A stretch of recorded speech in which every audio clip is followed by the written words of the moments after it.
Are we good? In the middle, because the eardrums, they feel, you know, it's We're live. Yeah, Okay. There we go. We're live now. All right. Okay. I know. I'm going to call the meeting to order. And everyone, please rise for the Pledge of Allegiance and a moment of silence. I pledge allegiance to the flag of the United States of America and to the republic for which it stands, one nation, under God, indivisible, with liberty and justice for all.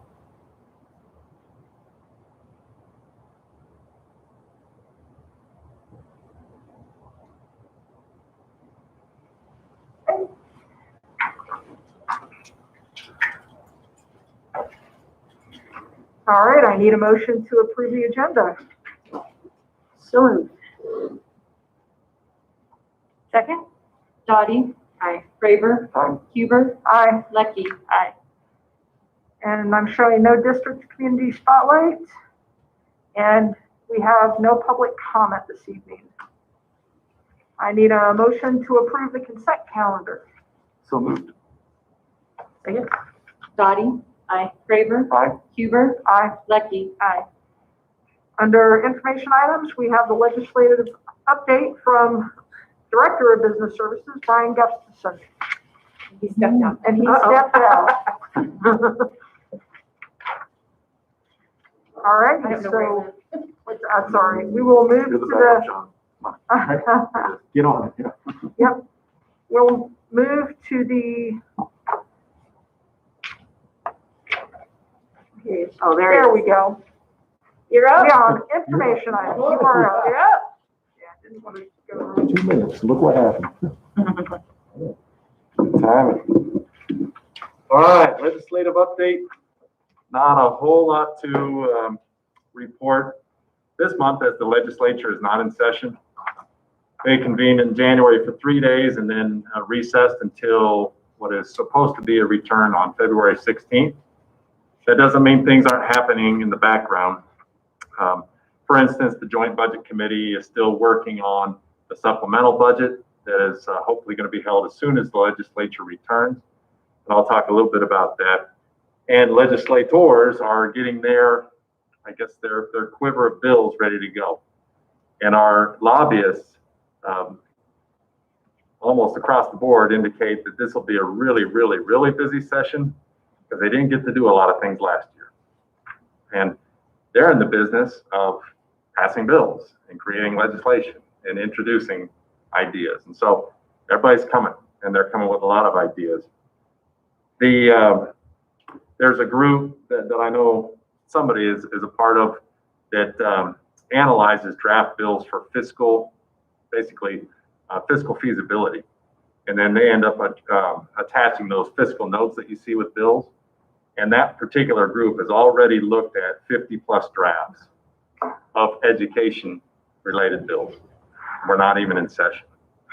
So when we get into next month, April, there will be a lot that's going on. I've included some resources here for you on this sheet that CASB published. They've got a winter legislative series that may be worth you checking into. That might help stay up to date on some of these things, as well as I gave you a link on one of the more specific items. So of the specific items to note, the big one, finance related, is the fiscal year 21 school finance supplemental allocation. And that it's been drafted. Like I said, it's ready to be weighed in on and voted on, hopefully, or at least negotiated. And the idea is that it's going to hopefully restore some of the enrollment loss funding from this year. With 103 districts, as we've talked about before, losing students throughout the state, that's left some money in the coffers. And so now they're trying to figure out how can they then get that back out to the schools in a equitable sort of formula. For us, the runs that I've seen would get us almost, just not quite, but almost to the per pupil level that we thought we'd be at coming into the year. So stay tuned. We should know that by the next meeting, because hopefully that gets resolved in February. Additionally, that rural funding that we've talked about that came about as a result of Proposition EE is part of the supplemental allocation. So when that's passed, then we will start to hopefully see a timeline for when we might expect that $326,000 of rural money to come here to the district. So cautiously optimistic about those things getting done quickly. Some of the other things I've at least highlighted for you, there's still the talk of a CMAS testing pause. That'll be dependent on a federal waiver. And I know Linda's engaged a lot with superintendents who are really saying, yes, we got to pause this. The problem is everybody has to keep preparing until this can actually occur. And this isn't actually going to occur until hopefully right away in the session in mid-February. But when is CMAS testing supposed to start, Linda? It'll start right after spring break. Yeah, so that's not a lot of lead time. So They told us last week that the state extended the window until May 15th, and we said, ah! You know, it's like, that's really no help. Our biggest problem, you know, we just have so many kids that are going to be remote there, and just to take the amount of time that it takes to 12 hours of testing, let alone when we've lost so much instructional time already, is really what has everybody kind of concerned. And knowing that we're only not going to be able to test all kids, so there's just a lot of concern about that. So I included a specific link if you want to read up more on that. Also on the CASB site, that CMAS push to pause testing, and CASB, CEA, I think CASE are all kind of aligned in that pursuit of that particular pause. So can I ask just one Yeah. question on that, Brian or Linda?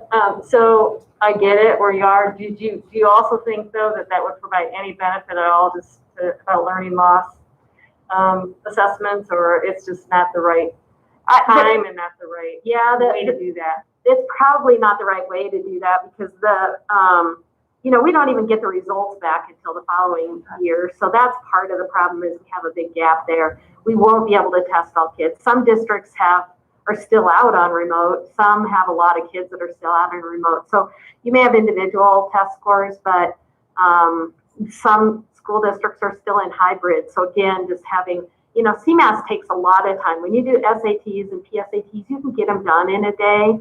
But, for our little kids, every test, every content area is 3 hours, or 3 90-minute sessions. And, it's just the amount of time. So almost every district has map testing. We have a lot of other things That you can internally that we can use that is not going to take this much time.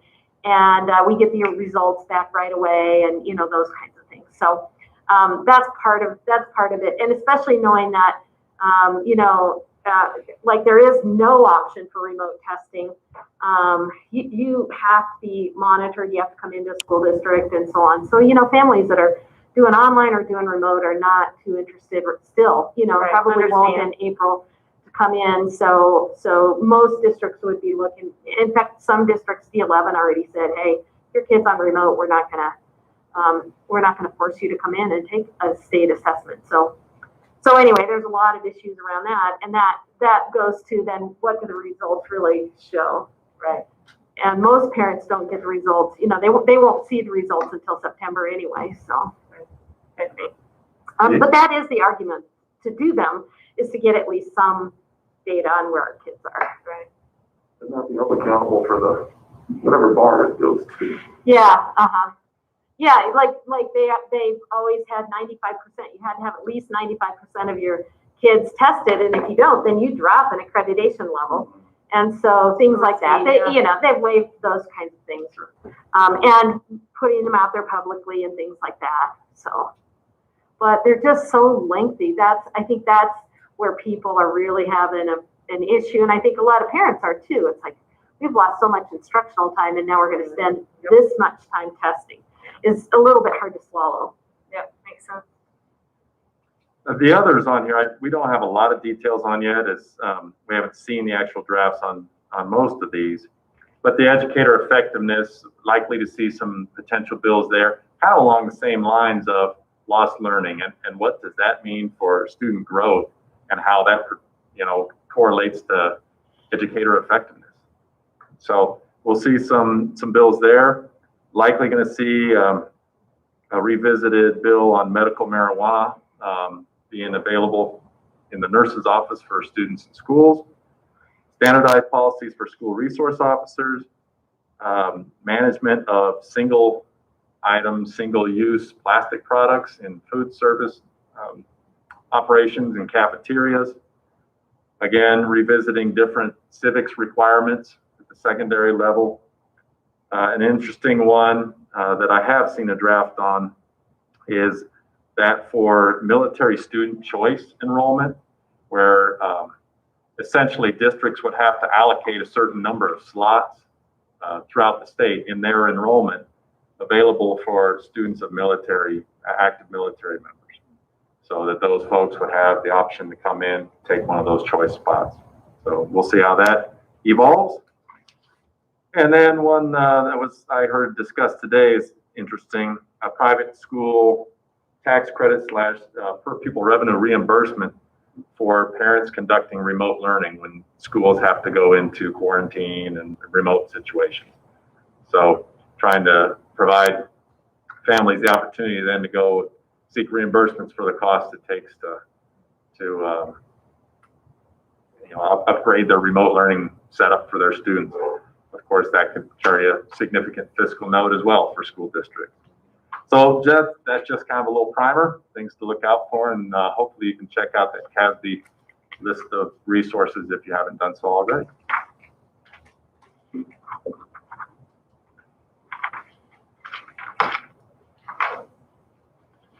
All right, thank you, Brian. Appreciate it very much.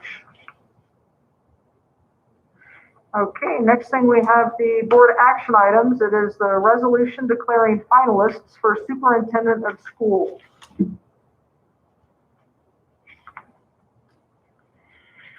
Woodland Park School District RE2 resolution declaring finalist for superintendent of Woodland Park Schools. Whereas the Board of Education has lawfully conducted a superintendent search pursuant to CRS paragraph 24-6-402, subparagraph 3.5, and whereas the board has decided upon 4 finalists for the position of superintendent. And now, therefore, be it resolved and declared by the Board of Education of Woodland Park School District RE2, the following persons are finalists for the position of superintendent for Woodland Park School District: Andrew Burns, E. Ted Knight, David McKenzie, and Matthew Neal. Approved February 10th, 2021, Woodland Park School District RE2 Board of Education. I need a motion to approve the resolution as read. Second. Dottie. Aye. Graber. Aye. Huber. Aye. Lecky. Aye.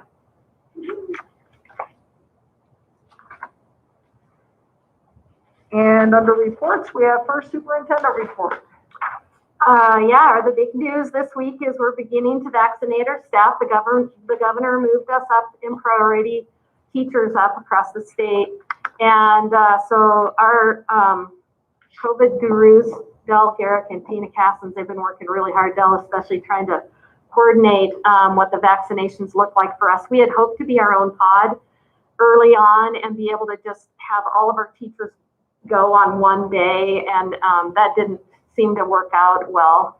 That we weren't able to pull that off. But in the meantime, most of our staff have an opportunity to sign up through UC Health, or they could go to Teller County too, but we have a link for UC Health. And so I think Bill was saying we just had a meeting about an hour ago, and he said we have about 175 staff members that had signed up, and 104 have gotten a message to come in for their, scheduled their first vaccine. So that's really good because it just opened up to teachers on Monday, the 8th. So we were pretty pleased about that. We are, it's for all district employees. So it includes teachers, paras, front office staff. It includes food service, bus drivers, and even our active subs.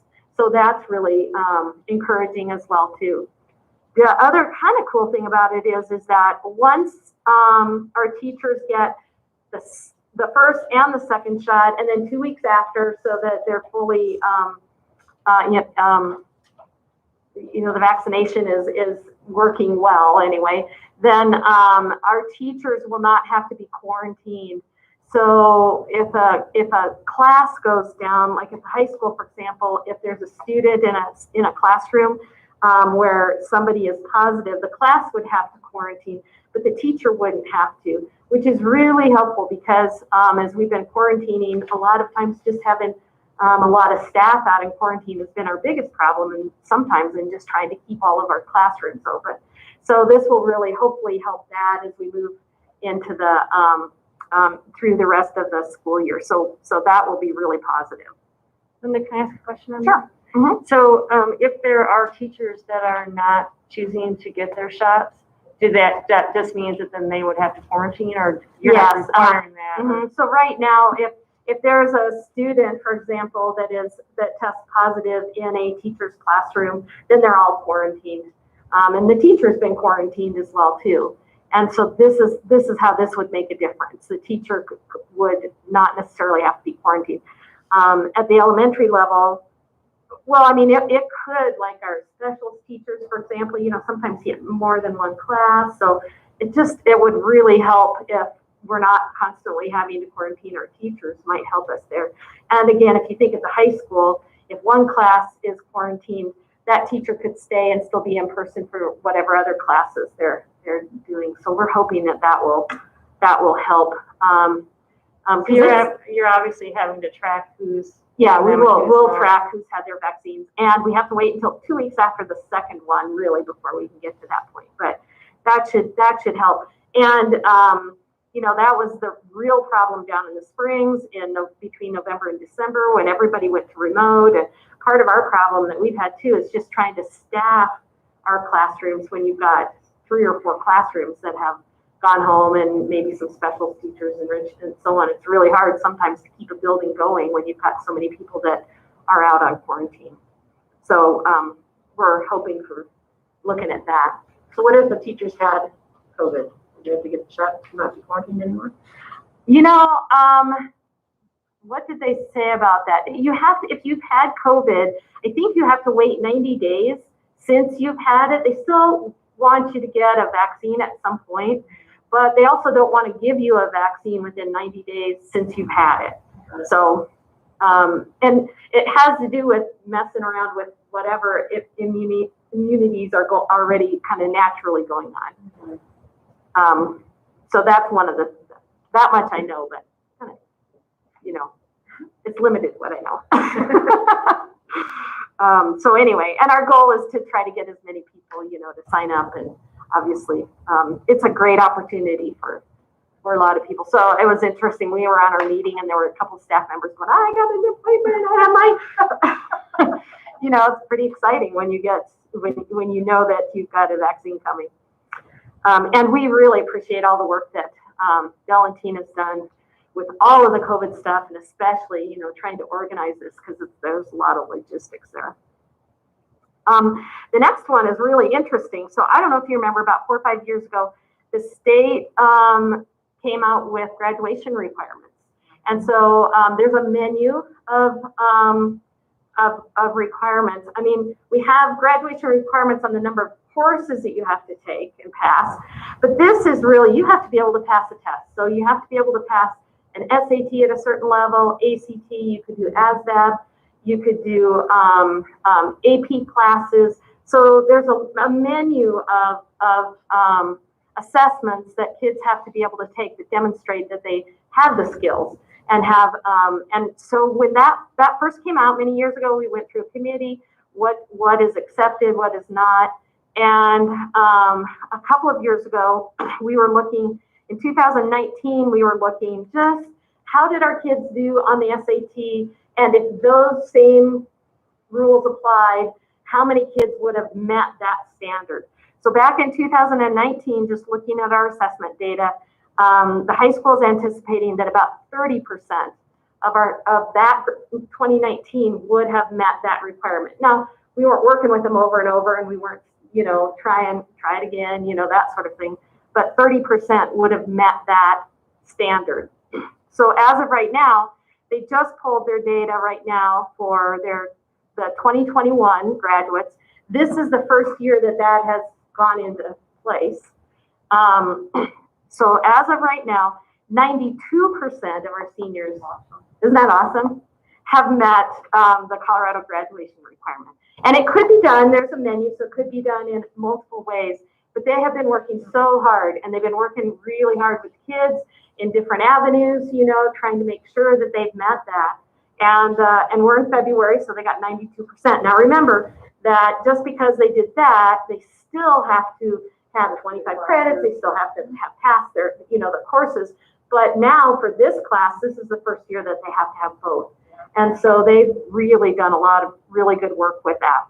Well, and just for clarification, the 30% back in 2019 was based on just SAT scores? Yeah, so they were looking at, okay, so what, well, or, you know, they would have had some kids that would have done ASVAB, and they might have had a few other things there, but they were basically looking at the profile of their senior class that year and said, how many of those kids, right now, if we would have applied it, how many kids would have met that?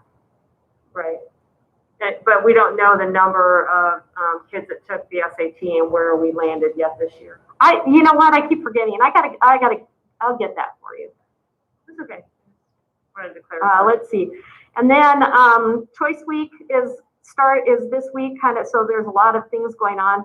If you go to the high school, they've got some really cool things on their website, lots and lots of videos and little panels that you can log into. It's kind of fun to click on a lot of those kind of Q&As in there.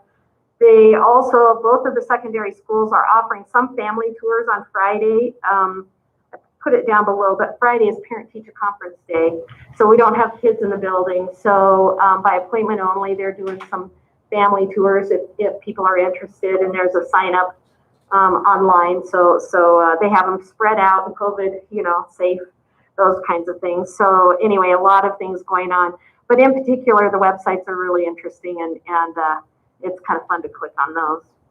And that goes into the spring online registration. Last summer, it was Tina and her team. We knew of all the COVID, and you know, we started thinking ahead to registration. And it's like, I mean, we've all been through registration with our kids. We know what kind of lines there are, and people crowded in, and things like that. And so Tina worked last summer with her team to put together an online registration opportunity, you know, to just go online. And the interesting thing is when we decided to do that, when we pulled the trigger on that, Infinite Campus is our database, or, you know, our student information system.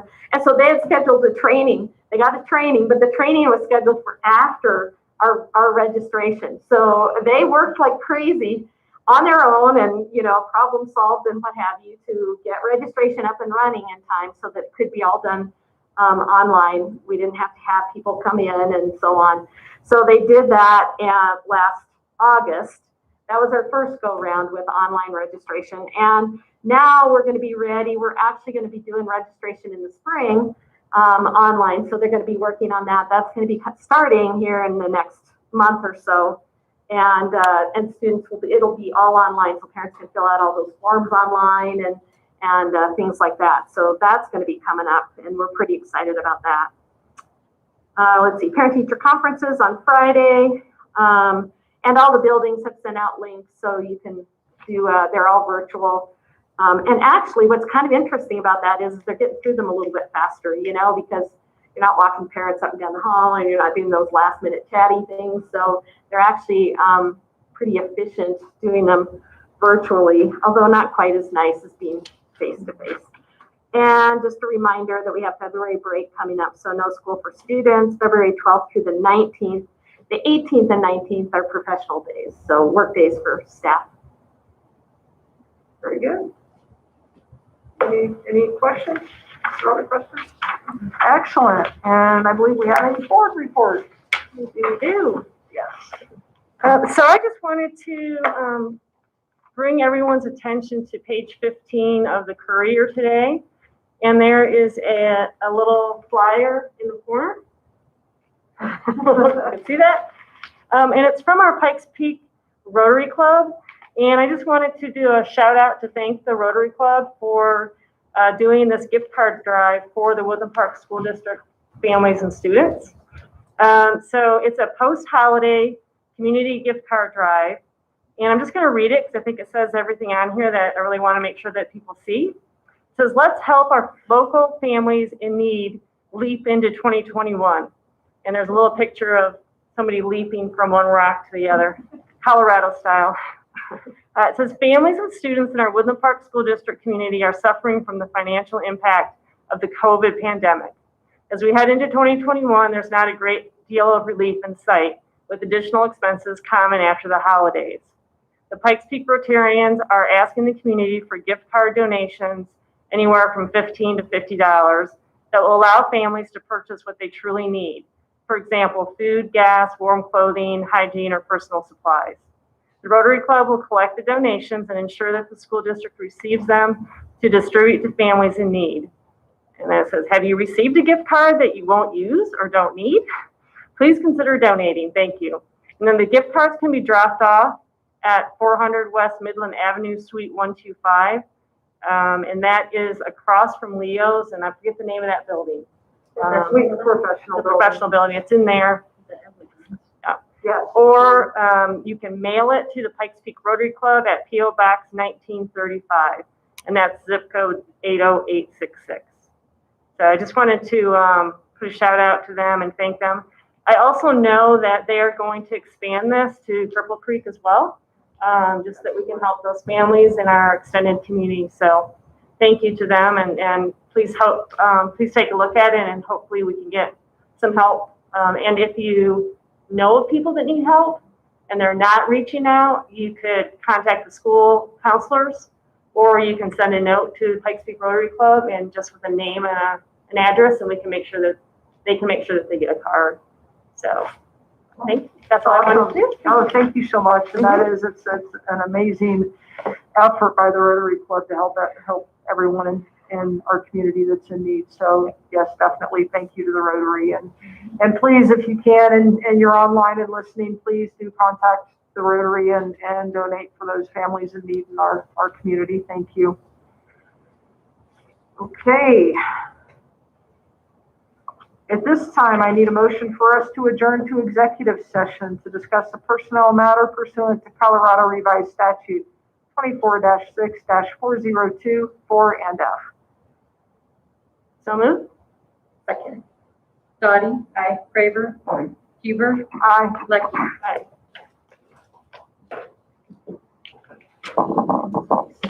38? Dang.